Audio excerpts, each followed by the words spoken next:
Hello everyone, what's going on? I'm Gaff, the Masterline74 back again today, and welcome to another Source Shorts video. And today I'm going to be looking into an issue that honestly I never knew existed in Source games like Half-Life 2 or whatever.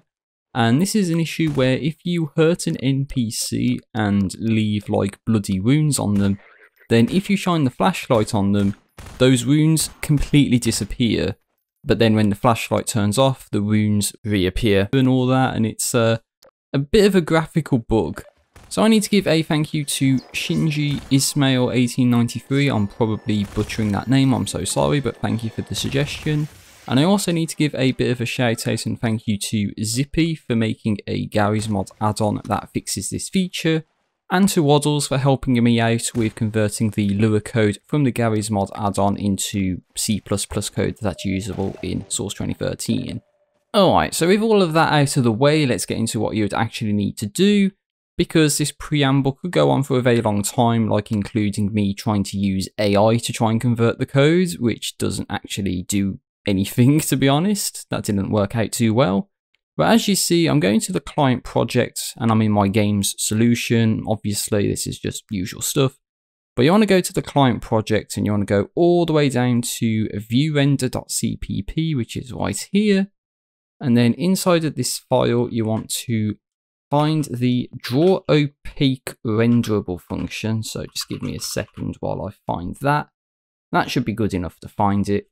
And it's this function down here where it passes through a iClient renderable called *pent.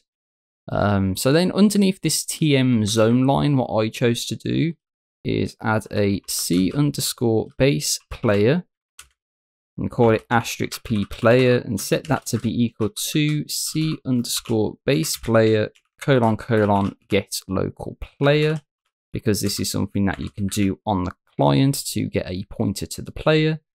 And we're also going to create a convar called *r_flashlight var and set that equal to cvar arrow find var of, and then in speech marks r_flashlight var, as you'll see exactly right here. Now I did try using an extern convar to get the r_flashlight var convar, because that is defined in flashlighteffect.cpp, as you'll see here. It basically sets the maximum range of the flashlight, which is about 750 units, but for some reason I keep getting errors basically saying that convar doesn't exist, even though it should. So don't know what's going on there, but we can use this method instead. Anyway, so let's scroll down through the function, and at the very end after this if pRenderClipPlane function, then what we want to add, and I'm just going to copy paste this because I'll be here all night if I end up trying to type this out, and with the mistakes I've made already, we don't need any more fuck ups now, do we?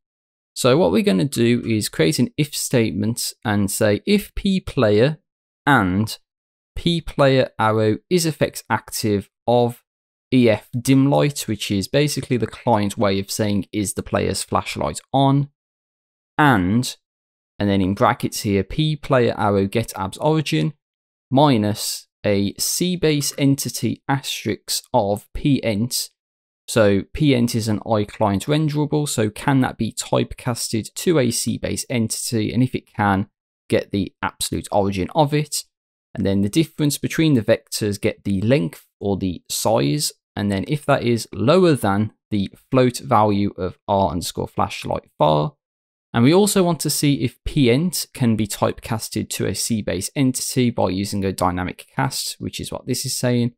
So if pent is a cbase entity and the cbase entity is an NPC, and then we just do an OR condition that the client renderable can be typecasted to a C-client ragdoll asterisk.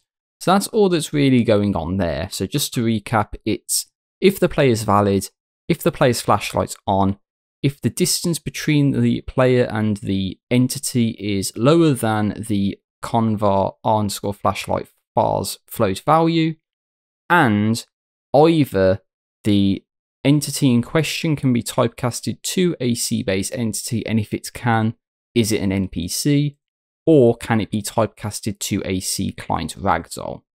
So if all of these conditions happen to be true, then we create a float called blend and set that to be equal to render arrow get blend. Then do render arrow set blend of 0, pent arrow draw model of flags, and then render arrow set blend of blend.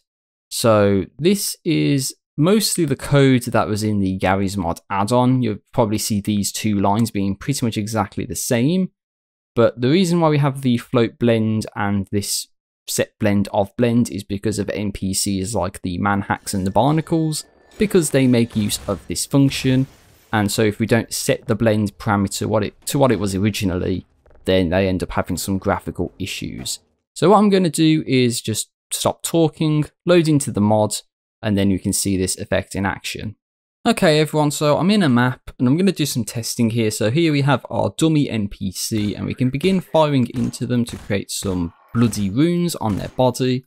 And if we turn the flashlight on, then the runes stay there, and happy days. That means this code works and this feature can be added into your source mod, courtesy of myself, Waddles, and Zippy on Steam. So thank you very much for checking out this video. I don't really have anything else I need to say other than to thank everyone who made this video possible.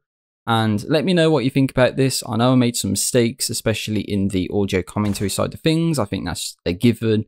But hopefully I can put this together in a reasonable enough format so you can follow along with it. And if you have any issues, let me know in the comment section down below, like if there's any graphical glitches that we didn't know about or take into consideration. And I'll see you for the next video. Take care out there, peace out, see you later, and have a great day.